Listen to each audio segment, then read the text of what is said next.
Public school reorganisation programme PSSP phase 1 के against जो application receive होना थी, इसकी जो लास्ट डेट ऑनलाइन सबमिशन की डेट थी वो थी 5 जून, और उसके बाद जो हार्डलाइन एप्लीकेशन आनी थी उसकी 8 जून थी।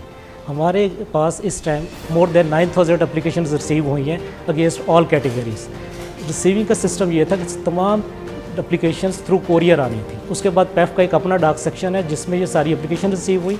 उसके बाद पेफ डाक सेक्शन ने ये एप्लीकेशंस सारी की सारी एप्लीकेशन रिसीविंग कमेटी को सबमिट करवाई। उसके बाद एप्लीकेशन रिसीविंग कमेटी ने ये सारी एप्लीकेशंस ऑनलाइन मॉड्यूल में पंच की। उस पंच करने के बाद अगली जो कमेटी थी इनिशियल स्क्रूटनी कमेटी, तमाम एप्लीकेशंस उस इनिशियल स्क्रूटनी कमेटी के हैंड ओवर की। अब इनिशियल स्क्रूटनी कमेटी का यहाँ से प्रोसेस शुरू होता है। जो इनिशियल स्क्रूटनी कमेटी की जो स्क्रूटनी है वो इस रूम में हो रही है। जो इनिशियल स्क्रूटनी हो रही है उसकी अलग अलग 3 टीम्स हैं जो हर कैटेगरीज़ की अलग अलग कर रही हैं। एक कैटेगरी इसमें NGOs की है, एक इंडिविजुअल्स की और यंग एंटरप्रेन्योर ग्रुप की कर रहे हैं। इस हॉल में जो लोग हैं वो यंग एंटरप्रेन्योर और इंडिविजुअल कैटेगरी की स्क्रूटनी कर रहे हैं। इस रूम में स्क्रूटनी के लिए प्रॉपर प्रोटेक्टेड एनवायरनमेंट है जिसमें सिक्रेसी कॉन्फिडेंशियलिटी मेंटेन की जा रही है। इस रूम में कोई भी बंदा बगैर ID कार्ड के एंटर नहीं हो सकता।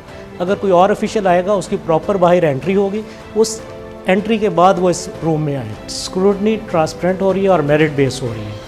इस मेरिट पे कोई भी चाहते हुए भी कोई भी पेफ का बंदा या कोई स्क्रूटनी टीम का मेंबर या रिव्यू का मेंबर इसमें कोई चेंज नहीं कर सकता। सारा एडवर्टाइज्ड और ट्रांसपेरेंट क्राइटेरिया है।